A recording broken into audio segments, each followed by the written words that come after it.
Wih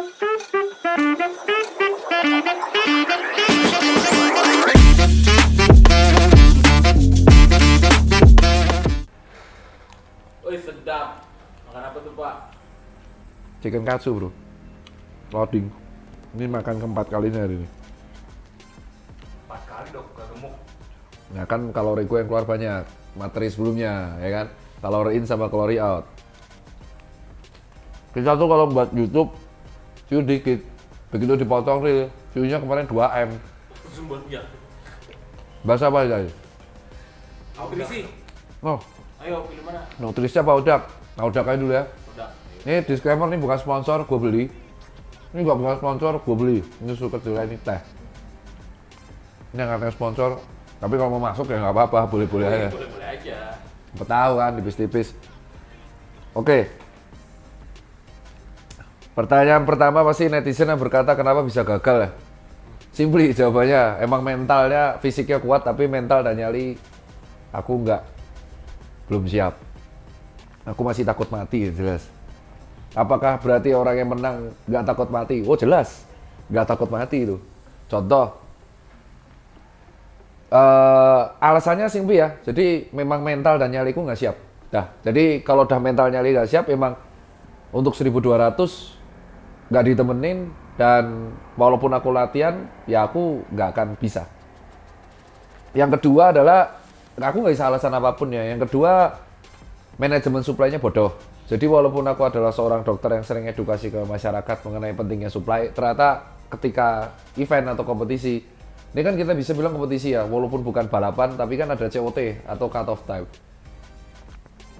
Aku lupa makan, makanya cuma sekali sehari. Dan terkamuflase kena hujan. Ya nanti kita lengkapin. Yang ketiga itu, aku terlalu perhitungan gitu loh. Jadi namanya orang yang sudah ikut kompetisi itu harusnya push, mendekati limit gitu. Saat itu ketika aku udah tahu aku lupa makan dan aku istirahat lebih dari 1 jam, aku ngelokro. Ya mental kan, jadi kayak ngapain lah terusin pulang aja. Toh Senin UAS. Dan kembali kekecewaan muncul setelahnya, tapi aku nggak kecewa-kecewa banget karena memang aku menyadari mental dan nyaliku belum siap. Jadi untuk ikut event ultra cycling seperti itu yang support itu nggak cukup fisik sih. Mau kita fisiknya sekuat apapun, tapi kalau mental dan nyali nggak siap itu bisa ngebuat ya kacau semuanya. Nah yang pertama kita bahas tuh, kenapa kok yang penting tuh mental sama nyali ya. Jadi bayangin tanjakannya tuh banyak, dan soal tanjakan itu kita udah latihan. Kalau powernya bagus, supply-nya bagus, tanjakan apapun pasti akan terlalui. Capek ya tinggal tuntun. Nah yang jadi masalah itu adalah ketika tracknya itu selama 22 jam kena hujan terus-menerus. Hujannya itu deres banget. Dan tracknya itu melalui daerah Wonogiri. Kalau di map nanti tak kasih mapnya. Di daerah Wonogiri yang terus-terusan di bagian selatan itu ada namanya Giri Belah. Dari Tepus naik turun Giri Belah, Jalan Mesir Bandung, Giri Belah tuh hitam semua. Menuju Pacitan hitam semua, gelap. Menuju Tegalombo hitam semua, terus hitam semua. Dan hujan deras, Trenggalek malah banjir. Kemarin jembatannya dilalui malah runtuh. Jadi kayak survival mode-nya tuh harus tinggi. Kalau kamu nggak biasa goes atau nggak biasa lari atau tidak bisa diguyur hujan selama lebih dari 1 hari, itu posisinya saya bayangin kayak gini ya. Orang yang diguyur hujan-hujan berhari-hari itu butuh energi yang ekstra untuk mendinginkan badannya. Jadi kalau dia lupa makan, udah pasti dia akan kehabisan energi karena tubuhnya itu membakar kalori untuk menghangatkan tubuh. Maka makannya harusnya didobel, 1,5 kali lebih banyak daripada kalau nggak hujan. Kedua, ketika gelap, itu udah beler-beler nyali bos. Lu bayangin kiri kanan tuh hutan. Ya kadang GPS lu tuh mati karena nggak ada sinyal.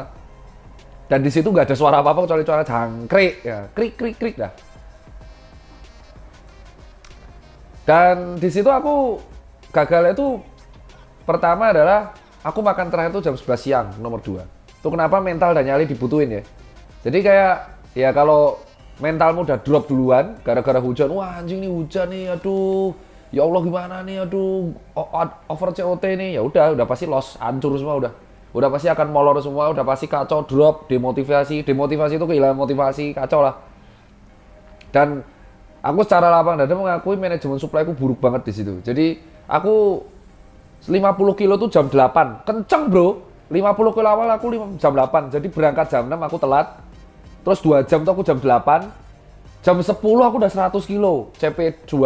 Dan jam 2 aku tuh sudah ada di datanya udah. Aku tuh sudah 150 kilo. Jadi jam 2, startku jam 6, aku tuh 150 kilo, sudah makan soto jam 11 siang, ada fotonya kan di medsos, ada makan makan soto, udah ngemil, sport gel juga udah aman. Bodohnya hujan deras dari jam 1 itu, kan siangnya itu cuma 2 jam. Dari jam 2 sampai terusan tuh hujan. Nah kan tanjakan tuh, tepus tuh tanjakan, terus tanjak, turun, rolling, tanjak, naik, turun gitu terus. Gobloknya adalah ketika hujan, itu tuh rasanya seger. Seger banget, bos. Jadi kayak panas tubuh tuh hilang, seger, dingin gitu. Aku lupa. Di jam 6 kita sampai gunung. Dan di situ warungnya tutup semua. Menggigil lah saya, dan saya udah kunang-kunang. Nah, begitu aku selesai tanjakan terakhir tuh udah tinggal 8 kilo menuju CP4. Udah menuju tanjakan terakhir aja. Pokoknya 8 kilo tuh udah jalan besar aja. Jadi tanjakannya tuh terang gitu loh. Jadi mental akan baik lah.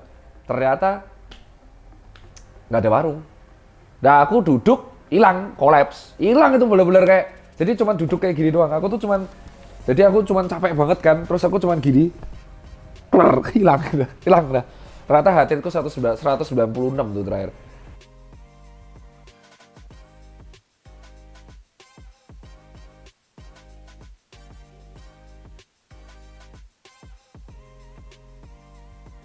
Itu kalau aku terus-terusan paling mati. Matinya nanti kejang atau apa karena udah kekurangan supply. Nah, di sini belajar bahwa fisik doang itu tidak cukup untuk Audax. Fisik tuh nggak cukup. Yang dibutuhkan adalah kecerdasan emosional dan kecerdasan kita dalam mengontrol ego dan kecerdasan strategi. Jadi di situ aku secara lapang mengakui strategiku buruk, sangat buruk. Dan ketiga, kecerdasan emosiku buruk karena tidak bisa mengontrol ego. Ternyata ketika aku edukasi ke orang tuh gampang, ketika aku menjalani aku pushnya limit, over limit malah. Ternyata aku bukan bembeng yang bisa makan cuma dikit terus bisa terus nggak tidur gitu kan. Mati juga aku ujungnya, kolaps. Dan yang terakhir, mental dan nyaliku tuh tidak siap. Masih berpikir banyak hal. Jadi pas gue aku kepikiran nanti UAS gimana ya. Terus nanti kalau gagal gimana ya, diketawain orang apa enggak ya. Padahal di Audax itu ya, lu mau finish sampai Selasa ya lu akan ditungguin. Per hari Selasa ini kemarin ada yang finish bro, Om Billy namanya. Jadi orang udah bubar, dia baru datang. Tetap ditungguin Pak. Nggak ada orang udah bubar, tinggal spanduknya aja. Jadi ditanya, bro, lu belum sampai nih, Senin kita udah pulang. Dia datang aja Selasa. Mental gue belum sesiap Om Billy, yang siap kalah. Gue nggak siap kalah, dan gue nggak siap gagal, gue nggak siap kalah, gue nggak siap intinya. Disitulah gue belajar harus mengenal diri sendiri. Jadi ternyata pengenalan antara fisik dan pengenalan mental itu masih lemah. Pengenalanku masih jelek. Dan dari Audax ini dokter kapok. Oh enggak, justru saya nggak kapok. Justru saya mengenal bahwa oh diri saya tuh lemahnya di sini. Lemahnya saya tuh kadang kalau udah kompetisi ego banget. Jadi kalau ego tuh saya nggak mau kalah. Saya tuh udah telat start sejam. Kalau udah telat sejam, itu berarti kita udah terpot 30 kilo sama yang depan. 40 kilo sama yang depan banget. Jadi udah telat sejam tuh udah santai aja, udah pasti ditungguin. COT-nya masih dimulai dari sejam, orang telat sejam kok. Ya kan? Dan ya banku 35C, bajingan gede banget bos. Asu. Aku kaget yang tahu tuh, tapi itu bukan alasan. Memang aku sengaja pakai ban besar karena takut bocor. Daripada ribet, dan ternyata bener yang pakai ban 28 sama 30 bocor semua. Saya tube plus pakai ban 35C. Memang berat tapi kena lubang, mampus ya. Terus ketika kita lintasan gravel, tanjakan maut. Tapi ego yang membuat kita itu bodoh. Jadi nyaliku nggak sekuat yang lain, mentalku nggak siap, strategiku buruk, ego, udah pasti gagal.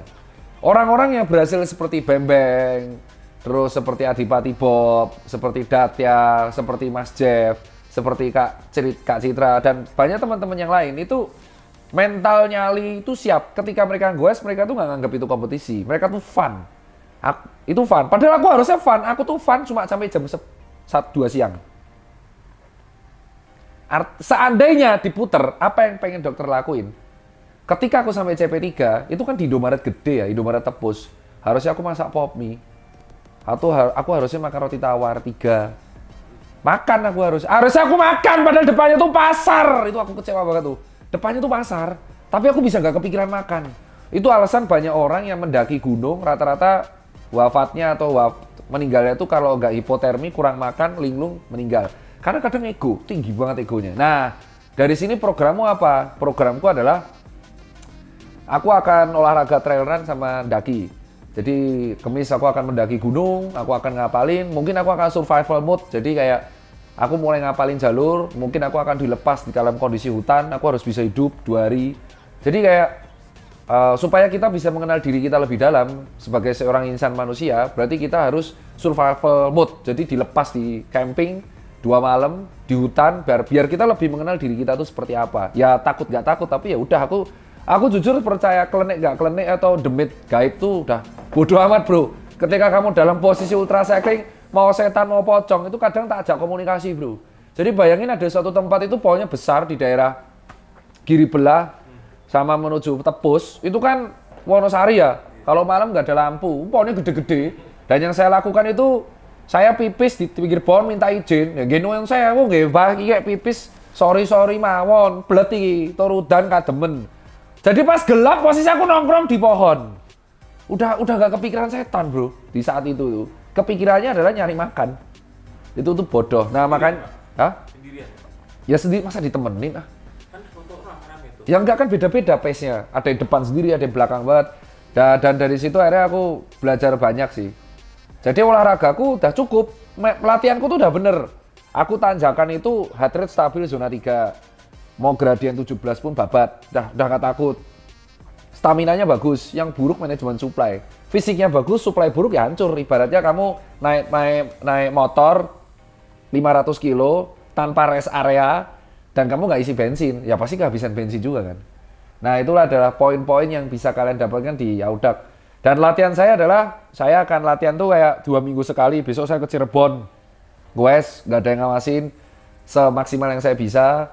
Terus minggu depannya saya ke Gunung Gede latihan untuk lebih mengenal diri dan mengenal pendekatan ke alam. Jadi ngerti kayak, oh ternyata aku lemahnya tuh di ketinggian atau suhu berapa, aku harus makan tiap kilometer berapa gitu. Terus berikutnya aku latihan ya tetap lari, maraton, nge-gym, workout, calisthenics, badminton, futsal itu aku lakuin semua. Jadi memang happy dan fun untuk melakukan itu. Dan ternyata saya tidur itu sekarang ekstrim patuh. Jadi kalau aku tidur, misal aku tidurnya itu jam 1 karena ada garap puas, harus tidur siang 3 jam. Dan itu nggak bisa diganggu. Mau itu sampai sama orang lain nggak bisa diganggu. Itu aja kalau dari aku buat teman-teman, dan buat kalian yang memang hobi mendaki dan climbing, wah aku salut ya. Buat di sini aku sangat-sangat salut buat teman-teman yang hobinya itu survival mode ya. Jadi camping di hutan, daki gunung tuh luar biasa sekali sih. Bagiku sangat luar biasa dan lebih mengenal diri aja. Dan aku sekarang tahu goalku kayak apa gitu. Oh ya, beratku turun 3,5 kilo habis Yaudak gitu. Jadi memang bener supply-ku buruk banget. Harusnya nggak separah itu turunnya.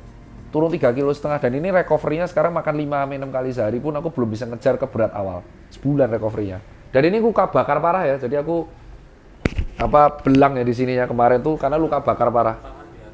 Iya, belang parah ini. Ini karena luka bakar ya. Luka bakar semua, kena matahari 2 jam doang. Sejahat itu UV coy.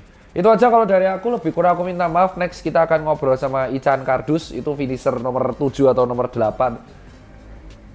7 atau 8, dia kelar tuh dalam waktu kemarin 83 jam, 1.200 kilo.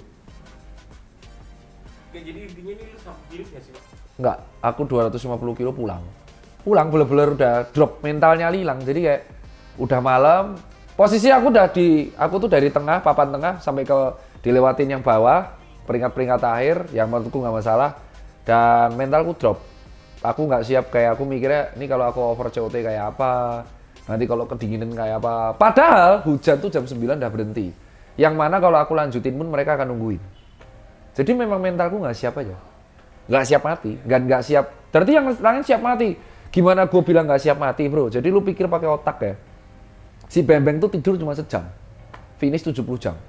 Tidur cuma sejam nyet, 72 jam 20 menit, tidurnya cuma sejam, makannya cuma 8 kali. Anjing bro, itu udah bukan orang coy.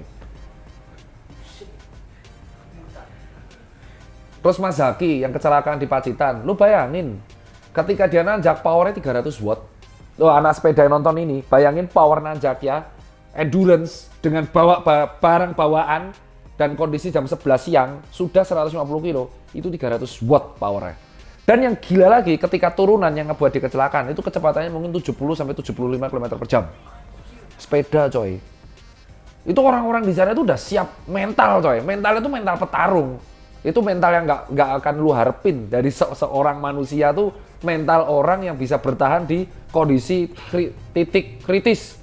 Jadi orang-orang yang camping berhari-hari di hutan, orang yang ke gunung berhari-hari, orang yang sepedaan berhari-hari, orang yang lari nusantaran berhari-hari, itu mentalnya gila coy. Mental. Orang maraton itu lari, kan strategi. Tapi ketika orang trail run, itu udah beda cerita coy, itu beda urusan. Naik gunung, turun gunung, cuman bermodal tas, dikit. Mentalnya beda bos, itu mental orang yang kayak kalau lu lepas di mana aja bisa bertahan. Nah, apa efek positifnya? Lebih ke pengontrolan ego. Ego, jadi tahu kapan harus kita maju, tahu kapan mundur. Oh ternyata saya tuh lemah ya, gitu. Jadi kayak menganggap gue tuh lemah gitu. Lemah gue anjing, lemah gue gitu. Jadi sekarang kalau ngomong cermin, lemah gue. Jadi nggak ada alasan untuk males. Ya emang nyatanya lemah. Tapi ini baru pertama kali loh Pak. Loh enggak, gue juga udah gagal, udah 400. Udah 400 gue gagal. Gue sering bro, jadi sering gagal, sering berhasil, tapi ya lu nggak tahu. Orang kayak lu dilepas di umum juga mati bro, diabetes paling, jantung, stroke gitu kan. Gue nggak mau, gue mati. Maksudnya gue nggak mau kayak, maksudnya gue harus lebih mengenal aja. Kemarin anggap aja kalau nggak ada warga, anggap aja gue mati. Matinya karena ego. Dah. Jadi yang membunuh gue saat itu adalah ego gue. Udah fix gitu. Jadi makanya gue ngetik itu tuh kenapa? Biar orang tahu bahwa gara-gara gue ego nerusin tanpa makan, akhirnya gue gagal. Yang postingan gelap itu kan? Iya, itu karena gue gagal karena gobloknya gue aja lupa makan. Gitu. Dan ketika gagal, baru sadar semuanya salah.